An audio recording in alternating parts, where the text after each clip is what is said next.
हाल ही में एक फिल्म आई है। फिल्म का नाम है कल्कि 2898 AD और इस फिल्म में बताया गया है कि किस तरीके से कलयुग में पाप बढ़ जाएंगे, जिसके बाद भगवान कल्कि अवतार लेंगे और भगवान कल्कि की मदद करेंगे अश्वत्थामा।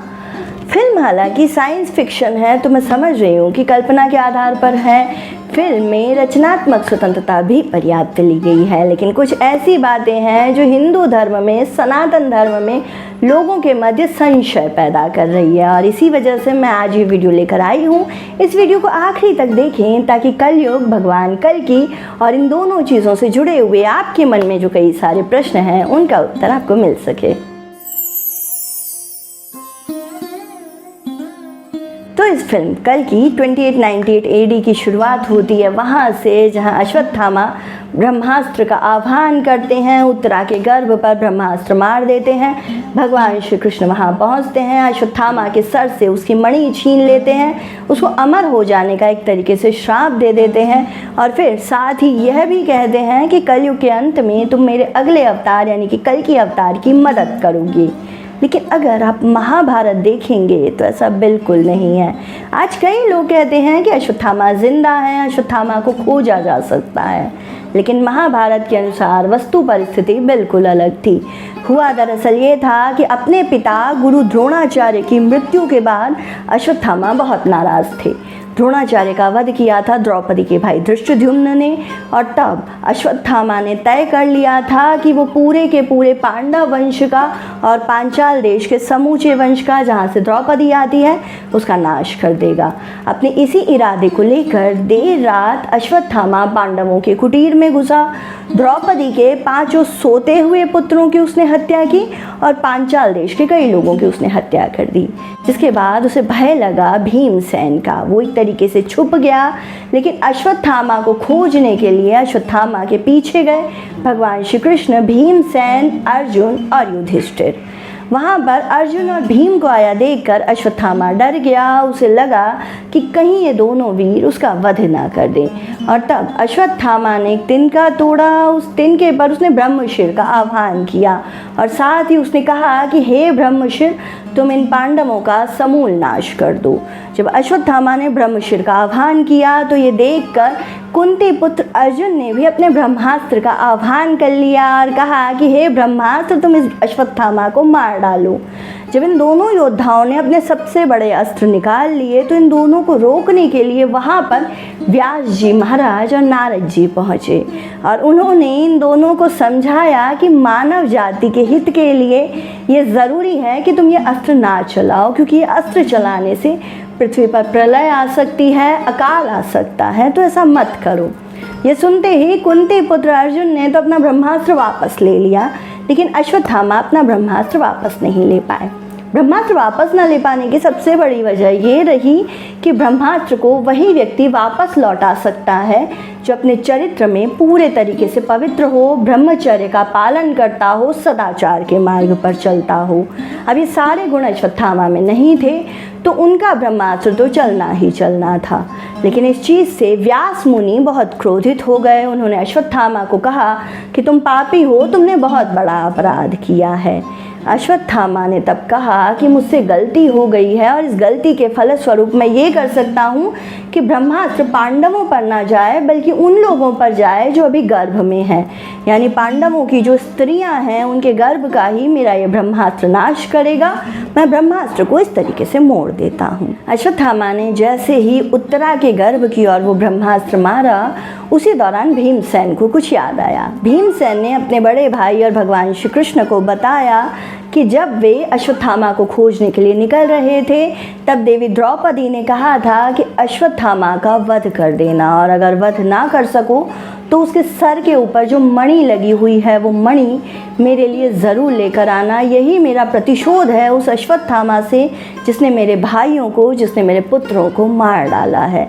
तो भीमसेन ने कहा कि अश्वत्थामा ने ये ब्रह्मास्त्र चला दिया है और इसके बदले में हमें अश्वत्थामा से मणि ले लेनी चाहिए। जब ये बात वहाँ महामुनि व्यास जी ने सुनी तो व्यास जी ने इस प्रस्ताव का समर्थन दिया और उन्होंने कहा कि अश्वत्थामा, तुम अपनी ये मणि युधिष्ठिर को दे दो ताकि युधिष्ठिर इसे अपने मुकुट में लगा सकें। अश्वत्थामा ने तब अपने मस्तक से वो मणि निकालकर युधिष्ठिर को दे दी और कहा कि इस मणि से नागों, गंधर्वों, यक्षों, सर्पों इत्यादि सभी से अभय की प्राप्ति होती है, तो ये मणि मैं युधिष्ठिर को देता हूँ। लेकिन वहीं भगवान श्री कृष्ण बहुत क्रोधित थे, तो भगवान श्री कृष्ण ने अश्वत्थामा को कहा कि अश्वत्थामा, तुमने भले उत्तरा के गर्भ पर ये ब्रह्मास्त्र चला दिया है, लेकिन उत्तरा को मेरा वरदान है कि उसका पुत्र भले मृत पैदा होगा, उस पुत्र को मैं जीवित करूंगा। अपनी सत्य और अपने तप के बल से मैं उस बच्चे को जीवन दान दूंगा। वो परीक्षित कहलाएगा और लंबे समय तक जिएगा। लेकिन तुमने एक गर्भ में मौजूद शिशु को मारने का प्रयास किया है, इसलिए आज मैं तुम्हें श्राप देता हूँ कि तुम अगले 3000 वर्षों तक जीवित रहोगे, जगह जगह भटकोगे, तुम्हारे शरीर से पस और खून की बदबू आएगी, जिसकी वजह से कोई भी तुम्हारे साथ नहीं चलेगा, कोई भी तुम्हारे पास नहीं आएगा, तुम्हें एकांत में ही रहना होगा। तो दरअसल बस इतना ही था भगवान श्री कृष्ण का वो श्राप। अब अगर बात आज की करें, युग चक्रों की करें, तो द्वापर युग जो था वो आज से करीब करीब 5000 साल पहले था। भगवान श्री कृष्ण ने जो अश्वत्थामा को श्राप दिया वो बस 3000 वर्षों तक ही वन वन में भटकने का श्राप दिया था। तो हम यहाँ ये सीधे तौर पर महाभारत में कही गई इस बात के आधार पर मान सकते हैं कि आज के दौर में 2024 में अश्वत्थामा पृथ्वी पर नहीं होंगे, और अगर आज वो नहीं होंगे तो बिल्कुल भी कतई उनके कालांतर में पृथ्वी पर होने की कोई संभावना नहीं है। अगर बात 18 पुराणों की करें तो इनमें से अग्नि पुराण, स्कंद पुराण, श्रीमद् भागवत पुराण में बहुत ज़्यादा प्रोमिनेंटली कल्कि अवतार के बारे में बात की गई है। विष्णु पुराण में भी भगवान कल्कि के जन्म, उनके माता पिता और गुरु के बारे में बताया गया है, लेकिन कहीं पर भी अश्वत्थामा भगवान श्री कल्कि का साथ देंगे ये नहीं लिखा हुआ है। तो फिर अश्वत्थामा कल्कि के साथ कब और कैसे जुड़ेंगे, ये पूरी की पूरी थ्योरी सामने आई है कल्कि पुराण से। लेकिन ये जो कल्कि पुराण है ये ना तो सनातन धर्म के 18 पुराणों में शामिल है और ना ही 18 पुराणों के जो उप पुराण हैं उनमें शामिल है। ये जो कल्कि पुराण है इसके बारे में विद्वानों का मानना है कि ये 1500 से 1700 के बीच में कभी बंगाल में लिखा गया होगा। तो इसके आधार पर आज हम ये कैसे मान लें कि भगवान कल्कि की मदद करने के लिए अश्वत्थामा आएंगे। अब दूसरी बात, फिल्म का नाम जैसा कि 2898 AD है, तो यहाँ मैं आपको ये बता देना ज़रूरी समझती हूँ कि जो समूचा कलयुग है उसकी पूरी की पूरी आयु 3,32,000 साल की है, और अभी कलयुग शुरू हुए लगभग 3-3.5 हज़ार साल बीते हैं। तो इस हिसाब से अभी कलयुग खत्म होने में 3,30,000 साल लगभग बाकी हैं। ऐसे में 28वीं सदी में पृथ्वी पर प्रलय आ जाएगा, पृथ्वी पर कलयुग सर्वोच्च शिखर पर होगा या फिर भगवान कल्कि प्रकट हो जाएंगे, ये सोचना हमारे पुराणों के आधार पर बहुत बड़ी गलती है। पुराणों के आधार पर ही बात करूं तो किसी भी पुराण में जहाँ जहाँ भगवान कल्कि का जिक्र हुआ है वहाँ पर निश्चित रूप से उनके पिता यानी कि विष्णु यश ब्राह्मण का जिक्र ज़रूर हुआ है। हालांकि उनकी माता देवी सुमति है या नहीं इस बारे में मतांतर है। मैंने पहले ही एक विस्तृत वीडियो इस बारे में किया हुआ है, वीडियो का लिंक आप डिस्क्रिप्शन बॉक्स में देख लें और भगवान कल्कि के समूचे जीवन को आप वहां से समझ सकते हैं। तो देवी सुमति उनकी माता होंगी या नहीं होंगी इस प्रकार का कोई भी जिक्र वहां पर पुराणों में बिल्कुल नहीं है। विष्णु यश ब्राह्मण का जिक्र जो कि कल्कि के पिता हैं वो पुराणों में ज़रूर हैं। हालांकि फिल्म में भगवान कल्कि जो आएंगे उनके पिता के रूप में कुछ भी नहीं बताया गया है। एक्ट्रेस दीपिका पादुकोण को सुमति का नाम दिया गया है, लेकिन उनके कोई पति नहीं है, बल्कि सुमति के गर्भ में जो बच्चा है वो विभिन्न प्रकार की मशीनों, दवाइयों और इंजेक्शंस का परिणाम बताया गया है। तो भगवान कल्कि पर हमारे पुराणों में ऐसी कोई बात नहीं कही गई है। इसके अलावा बात कमल हसन के कैरेक्टर की करें तो जो कमल हसन साहब हैं उन्हें कहीं ना कहीं कलि पुरुष के तौर पर पोर्ट्रे किया गया है। उनका नाम फिल्म में सुप्रीम यास्किन है, लेकिन जब हम उन्हें देखेंगे तो हमें लगता है कि शायद ये कलि पुरुष है। कलि पुरुष की अवधारणा भी बहुत हाल के सालों में धीरे धीरे डेवलप हुई है। अब एक सीधी सी बात सोच कर देखिए, हमारे 4 युग होते हैं, सतयुग, द्वापर, त्रेता और कलयुग। हम कभी ये नहीं कहते हैं कि त्रेता पुरुष या द्वापर पुरुष या सत्य पुरुष या कृत पुरुष, हम बस कलि पुरुष कहते हैं। इसकी समूची वजह ये है कि श्रीमद् भागवत महापुराण के 12वें स्कंद के 2 अध्याय के 13वें श्लोक में एक जगह कली पुरुष शब्द आया है। इस कली पुरुष को लोगों ने प्रॉपर मैस्कुलाइन समझ लिया, ये समझ लिया कि एक हार्ड मास का प्रॉपर एक पुरुष होगा, पुरुष की देह में चलेगा। लेकिन अगर हम संस्कृत साहित्य को, संस्कृत शास्त्रों को समझने की कोशिश करें तो पुरुष जो है वो एक अवधारणा है, वो एक तत्व है। ये तत्व नपुंसकलिंग में जो संस्कृत में होता है वहाँ भी ये तत्व व्याप्त होता है। ये दरअसल एक ऐसी समूची आइडेंटिटी है जिसके अंदर बहुत सारी चीज़ें समाहित होती है। पुरुष का मतलब संस्कृत में बस मेल और फीमेल वाली जेंडर आइडेंटिटी से नहीं है। तो कली पुरुष को कोई जीता जागता 2 हाथ 2 पैर वाला इंसान समझना बहुत बड़ी गलती है।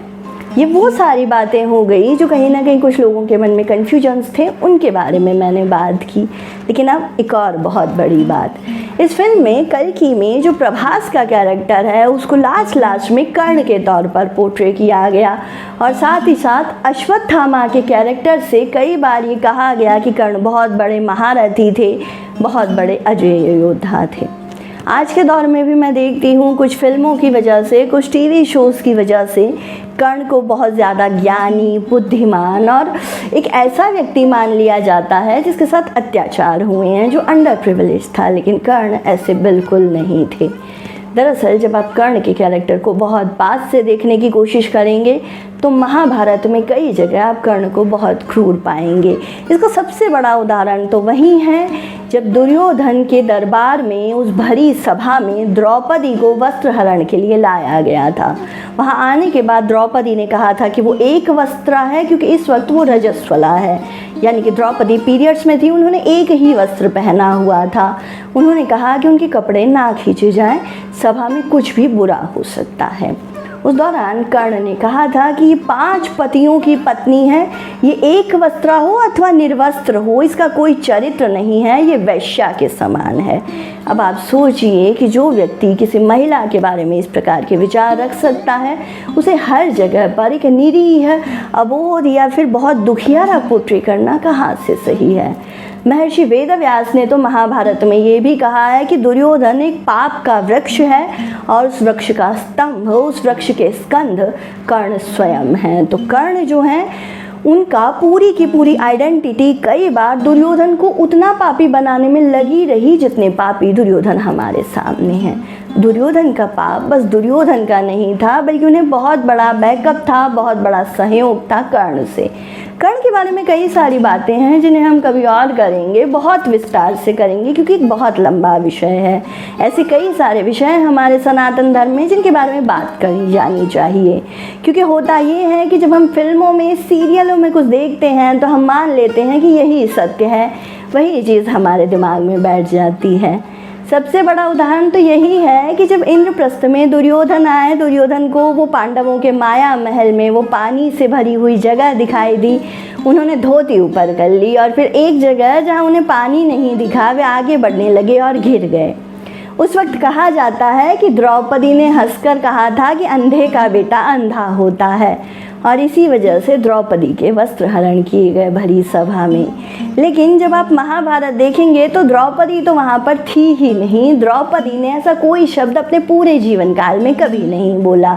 तो हम फिल्मों में, सीरियलों में कुछ देख लेते हैं, उसे ही हम सत्य मानकर बैठ जाते हैं और उसी के आधार पर हमारे तर्क वितर्क और कुतर्क चलते रहते हैं। इसलिए बहुत ज़रूरी है कि हम अपने सनातन धर्म को भली भांति समझ सकें। सनातन धर्म के इन्हीं रहस्यों को मैं प्रकट कर रही हूँ, एक्सप्लेन कर रही हूँ आशिता उवाच आवर हिस्ट्री नॉट माइथोलॉजी पर। तो इन रहस्यों को जानने के लिए आप मेरे साथ बने रहें। बने रहने के लिए इस वीडियो को लाइक करें, इसे ज़्यादा से ज़्यादा शेयर करें, चैनल को सब्सक्राइब कर लें और बेल आइकन दबा लें ताकि किसी नए वीडियो की अपडेट आपसे मिस ना हो जाए। मैं जल्द लौटती हूँ अगले अंक में किसी अगली दिव्य कथा, किसी अगले अनोखे आख्यान के साथ। तब तक के लिए नमस्कार।